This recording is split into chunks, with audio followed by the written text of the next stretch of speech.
ஊர் திருவிழாக்காக எங்கள் பாட்டி வீட்டுக்கு வந்து போயிருந்தாங்க. எங்கள் பாட்டி வீடு வந்து தண்டலம் அப்படின்ற ஒரு கிராமத்தில் தான் இருக்குது. இங்கே எங்கள் பழைய பாட்டி வீடு வந்து ஒன்று இருக்குது ஊருக்குள்ளே. அந்த வீட்டில் தான் வந்து எங்கள் சைல்ட்ஹுட் மெமரிஸ் நிறைய இருக்குது. ஸ்பெஷலாக இந்த இடம் வந்து சொல்லணும், இது வந்து பின்னாடி தாவாரம்.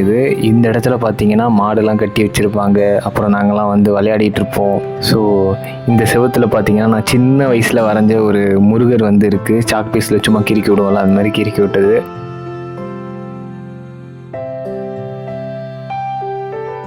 இதுக்கு பின்னாடி பார்த்தீங்கன்னா மாட்டு தொழுவம் இருக்குங்க. இந்த இடத்துல சின்ன வயசில் நான் ஒரு 2-3 மாடு வந்து கட்டி வச்சுருப்பாங்க.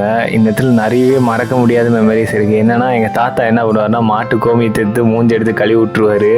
நாங்கள் சிட்டிக்குள்ளேருந்து வரும்போது எங்களுக்கு இதெல்லாம் வித்தியாசமாக இருக்குது, என்னன்னா இது எடுத்து மூஞ்சியை கழுவுறாங்களே அப்படின்ட்டு. அதுக்கடுத்து இது வந்து கிணறு. இந்த கிணறுல ஃப்ரீக்வெண்ட்டாக வந்து தண்ணி எடுத்து யூஸ் பண்ணுவாங்க. அதுக்கப்புறமா பேக்யார்டு. இந்த இடத்துக்குலாம் வரத்துக்கே சின்ன வயசில் பயம். ஆனால் இப்போ பார்த்தா ஒரே கோல்டன் மெமரிஸாக இருக்குது. இங்கெல்லாம் வந்து விளையாடிட்டுருப்போம்ல அப்படின்னு சொல்லிட்டு நானே என் மாமா பசங்கள்லாம் வந்து ஊரே சுற்றி வருவோம். இந்த இடத்துலையும் வந்து பயங்கரமாக விளையாடிட்டுருப்போம். திருவிழா ஆரம்பிக்கிறதுக்கு முன்னாடி சிலம்பு போடுறது அப்படின்னு சொல்லிட்டு ஒன்று பண்ணுவாங்க. இது வந்து ஒரு பூஜை மாதிரி.